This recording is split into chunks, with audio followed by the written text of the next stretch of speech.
This is a story about a woman capable of ruling a nation, who played a prominent role in shaping the city of Chicago forever.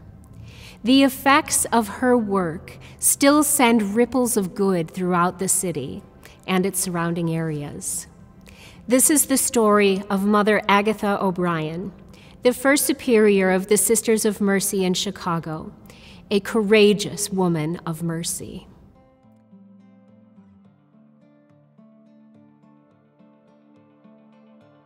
I am Dr. Jenny DeVivo, the Executive Director of Mission and Heritage at Xavier University in Chicago.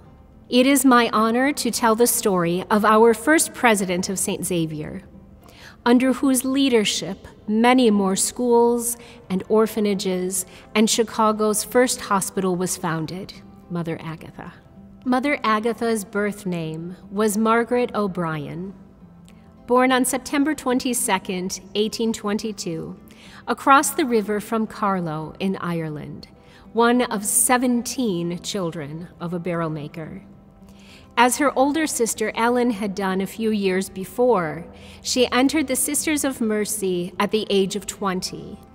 In those days, if you could not afford to bring a dowry of about 500 Irish pounds to the convent, you would have been a lay sister, who would spend the rest of your life cooking and cleaning around the convent, rather than working in the external work, as did the choir sisters.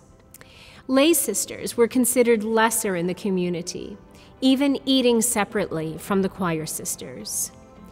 As one of 17 children, Margaret O'Brien could not bring a dowry and expected to live her life as a lay sister. 6 months after entering the order, she left Ireland with 6 other sisters to come to the United States. It was Bishop Michael O'Connor, the newly consecrated Bishop of Pittsburgh, who asked for Sisters of Mercy from Carlow to come to Pittsburgh to minister to the people. He accompanied the 7 on the boat from Ireland to the United States.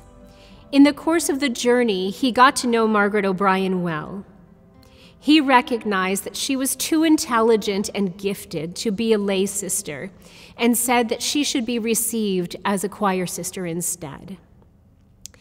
Bishop O'Connor outlived Mother Agatha by many years, and after her death said of her, "This woman is capable of ruling a nation, and why should the order be deprived of the services she could render it as superior because her father was a poor man in Ireland?" So when she was formally received as the first novice of the Sisters of Mercy in the United States, it was as a choir sister. It was at that time that she received the religious name Agatha. From the time the sisters arrived in the United States, the first Bishop of Chicago, Bishop William Quarter, asked that the sisters come to Chicago.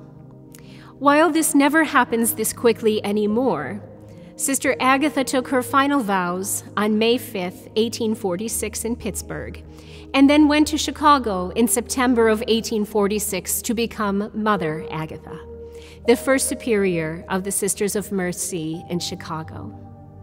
She arrived the day after her 24th birthday, led by Mother Frances Xavier Ward, and accompanied by 4 more sisters, all under the age of 25.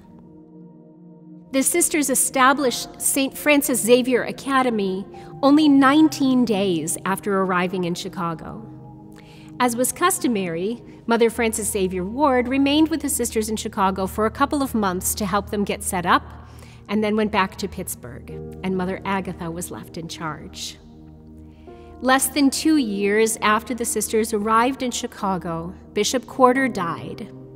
Mother Agatha had problems with the new bishop, James Oliver Vandervelde, because he demanded that the deeds to the sisters' land and property should be given to him.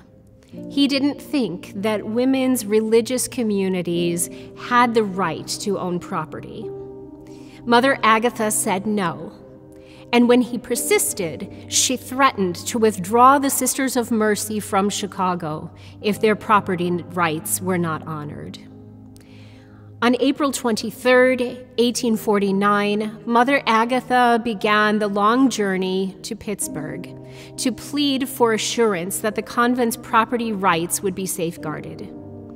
In this, she had the support of Bishop O'Connor, who first brought the sisters to the United States, and Mother Frances Xavier Ward. On investigation, it was found that the Archbishop of Baltimore, who had jurisdiction over the See of Chicago, had approved the sisters' rights to the property before Bishop Vanderveld's amazement. This arrangement was recognized by the Illinois legislature. Mother Agatha secured the right of religious orders of women in the Chicago diocese to own property. She was 26 years old at the time. It was also under Mother Agatha's leadership that Mercy Hospital was founded. In June of 1854, a train bound for Wisconsin stopped in Chicago, carrying people who had already died from cholera and more who were sick. 20 passengers were brought to Mercy Hospital. Throughout that summer, a terrible cholera epidemic spread through the city, eventually killing more than 1,400 people. Mother Agatha was at the hospital on some business on July 8th, and when she came home and the door was opened, she asked for a drink, which surprised the portress because Agatha never asked for anything for herself. She and a couple of sisters died a few hours later. Mother Agatha was just 31 years old. In the annals of the Sisters of Mercy, it was written, Mother Agatha was bewailed by the whole city. Indeed, it would be more true to say by the whole state. How her spiritual daughters felt her loss can never be told. She was one of those favored souls whom no one can know without loving. We at St. Xavier are so proud to be part of the legacy of this courageous woman of mercy. This year, in 2022, we celebrate Mother Agatha's 200th birthday and remember her example of courage, fortitude, and persistence. Mother Agatha O'Brien, pray for us.